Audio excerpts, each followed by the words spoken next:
কতটা শান্তি তোমাদের কি বলবো। সো গাইস আমরা রেডি হয়ে গেছি দুর্গাপুর যাওয়ার জন্য। দুর্গাপুরে আমার সেন্টার পড়েছে আরআরবি এনটিপিসি। চলো পরীক্ষা দেওয়া যাক, আর তোমাদেরও জায়গাটা দেখাবো, তোমরাও চিঠি রাখতে পারবে। ভবিষ্যতে যদি কোনোদিন এক্সাম দাও তোমাদেরও মনে পড়বে তখন আমার কথা। আর একটা জিনিস গাইস, সেটা হচ্ছে আমার ব্যাগটা একবার দেখো, একদম যে সে দেখে বলবে দেশ ছাড়া চিন্তা ভাবনা করে আমি হয়তো পালাচ্ছি। সেটা অবশ্য ভুল কথা না, কারণ এক্সাম খারাপ হলে বুঝতে পারছো বাড়িতে ঢুকলে খুব মারবে, ওই দিক দিয়ে আমি পালিয়ে যাবো। তখন একটা রাস্তা কমেন্ট করে যে কোন দিকে চলে গেলে ভালো হয়। টোটোতে একটু কোমর দোলাতে টোটোতে চলে আসলাম আমরা স্টেশনে। আর স্টেশনের নাম লক্ষ্মীপুর স্টেশন। আর এই চারিদিকটা দেখতে পাচ্ছ কত ওয়াও ওয়াও। আর ছাগলটা উফ, এই দেখো আমাকে, ইয়াস কত সেরা লাগছে। চলছিল হঠাৎ জানালা দিয়ে বাড়ি থেকে তাকিয়ে কি এ তো পাহাড়, পুরো নোংরার পাহাড়, একদম আমার মনের মতো। আমার মনে ঠিক এরকম নোংরায় ভর্তি। এটা হলো কাটোয়া জংশন। এবার এরপর থেকে যাবো হচ্ছে আমরা जल्दी बोल, कल सुबह पनवेल निकलना है। বর্ধমান, দেন ওখান থেকে দুর্গাপুর। মানে মনে হচ্ছে পরীক্ষা না আমরা কোনো শাস্তি পেতে যাচ্ছে এরকম অবস্থা আমাদের। পরীক্ষা দিতে এত দূর কেউ যায়, বাপরে আমার তো মাথা খারাপ হয়ে যাচ্ছে। পরীক্ষা টরীক্ষা দেওয়া যাবে না বাবা, খারাপ হলে পরীক্ষা সোজা পালিয়ে যাবো। এসব পরীক্ষা সব করে থাকা যাবে না। ওকে, তো বর্ধমান থেকে দুর্গাপুর যাওয়ার জন্য আমরা ট্রেন চেপে পড়েছি। আর এই ট্রেনটার দিক থেকে আমাদের সেই ছোটা ভীমের একদম টুটা পড়ে সেই ট্রেনের মতো লাগছে। চারিদিকে লোকগুলোকে দেখে তো মনে হচ্ছে পুরো বিহারি, তার কারণ তারা গেটের মুখে বসে পড়েছে, কাউকে ঢুকতেই দেবে না। অবশেষে আমার পা দুর্গাপুরে পড়লো, আর দুর্গাপুর মুগ্ধ হয়ে গেল, মানে আমিও। তারপর কত সুন্দর এই চারিদিকটা দেখে দেখি কেন ওয়া ওয়া লাগছিল আমার। সো অ্যান্ড আমরা হাঁটতে শুরু করলাম। আর এই দেখো আমার মুখটা পুরো ঘেমে হয়ে গেছে।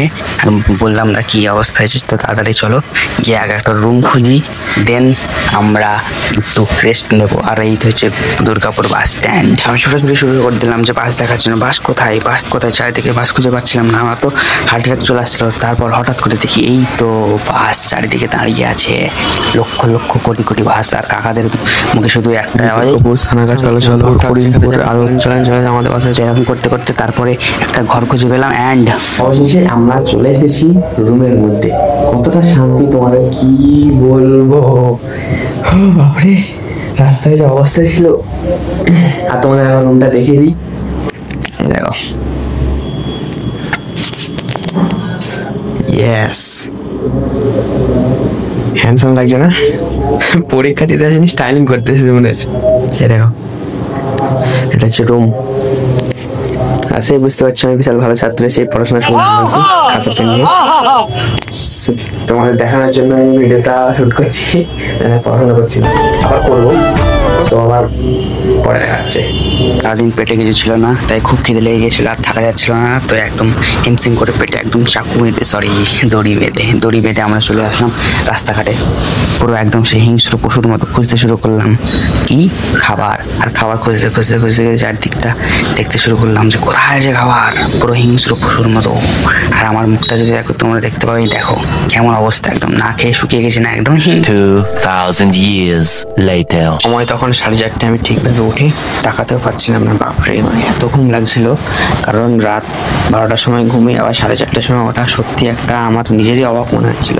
তাও চোখে হাত মাত দিয়ে আমি এবার এক্সাম আছে একটু পর, ওই জন্য ভাবছি এক্সাম আছে, তো এক্সামের জন্য ফ্রেশ হয়ে যায় এবং আমরা সেন্টারে যাব এবং সেন্টারে গিয়ে করে নেবো। তার আগে মুখটাকে ফ্রেশ করে নিই। তো চলো। অ্যান্ড এই দেখতে পাচ্ছ আমার আশেপাশে সেরকমই আসছে যেরকম ঘুমের আগে ছিল। তো এই দেখো সব গুছিয়ে নিয়েছে একবার এক্সামে যাওয়ার জন্য, যে এক্সামের ওইখান থেকে পুরো গাড়ি ফাড়ি ধরে বাড়ি চলে যাব, তাই জন্য সব একদম গুছিয়ে রেখেছি। অ্যান্ড এবার আমরা ভাবছি যে গোসল টোসল করে নেবো, একবার ফ্রেশ হয়ে যাব, আর পাশে জিনিসগুলো মনে রাখি, এই জন্য ভিডিও করে নিলাম ভাই। সো গোসল টোসল করে চলে এসেছি আমরা। চুল টুলগুলো সব একটু শুকিয়ে নিই, আর দেখিয়ে দিই তোমাদের। এই দেখো চুল টুলগুলো সুন্দর লাগছে তো আমাকে, দেখো দেখো এই গালটা সেই হ্যান্ডসাম লাগছে। এক্সাম তো সেই হবে মনে হচ্ছে।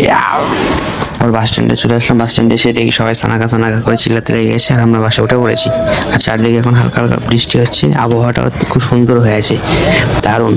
এরপর বাসটা ছেড়ে দিল এবং রাস্তা দিয়ে যেতে যেতে যেতে যেতে প্রচুর গাড়ির সঙ্গে দেখা হয় এবং একটা ওভারব্রিজের পাশ দিয়ে ঠিক যেতে হয়।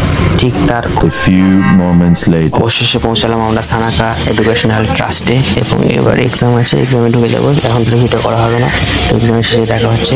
এক্সাম শেষ করে আমরা বাড়ির দিকে রওনা হয়ে গেলাম এবং একটা গাড়ি পেয়ে গেলাম। সেই গাড়িতে করে এখন বাস স্ট্যান্ড যাবো দুর্গাপুরে, সেখান থেকে বাস ধরে তো যাব। তো এই পুরো রাস্তাটা দেখানোর মতো আমার আর শক্তি নেই, বিকজ কিচ্ছু খাওয়া হয়নি। তো তোমরা শুধু এই জঙ্গল দেখো, প্রকৃতির মজা নাও আর চলো। তারপরে আবার গিয়ে একবারে আমরা পৌঁছালাম বাস স্ট্যান্ডে। বাস স্ট্যান্ডে থেকে একটু চুল টুল ঠিক করে নিলাম যে কীরকম হয়ে আছে, এক্সামের মধ্যে চুলগুল ছিঁড়ে ফেলেছিলাম। তারপর বাসে চড়ে আস্তে আস্তে আস্তে আস্তে আস্তে নবদ্বীপে রওনা হয়ে গেলাম আমরা। একদম নবদ্বীপে গিয়ে পৌঁছাবো। আর এই চারিদিকের আবহাওয়াটা আমি এত দেখছি কারণ জানলার পাশে সিট পেয়েছি। আর এই দেখতে পাচ্ছ এবার চুলগুলো হাওয়াতে একদম সিল্কি তেরে মিল্কি এরকম একটা গান গাইতে গাইতে চুলগুলো নড়তে শুরু করলো। অ্যান্ড তারপর 2,000 years later. অবশেষে টোটাল 5 ঘন্টা বাসে থাকার পর আমরা এলাম হচ্ছে নবদ্বীপ স্টেশনে। এই দেখতে পাচ্ছ স্টেশনটা সত্যি অনেক সুন্দর। সো জার্নিটা সম্পর্কে বলতে গেলে কেঁদে ফেলবো আমি সত্যি। এত একটা এক্সাম দিতে গিয়ে এত স্ট্রাগল আমি আগে জানলে এক্সামে দিতে আসতাম না। সো এটা আমি 2 দিন পর শ্যুট করছি বাড়ি আসার। তার কারণ হচ্ছে আমি যেই 2 দিন আগে বাড়ি এসেছি তখন থেকে আমার ভীষণ শরীর খারাপ, আর শরীর খারাপের মাঝেও আমাকে এছাড়াও অনেক কাজ করতে হয়েছিল, ওই জন্য আমি এটা কমপ্লিট করতে পারিনি, তাই আজ কমপ্লিট করছি। So please make sure subscribe my channel and like comment. আর যারা এই সেন্টারে এক্সাম দিতে গেছিলো সানাগাতে তারা অবশ্যই কমেন্টে জানাবে।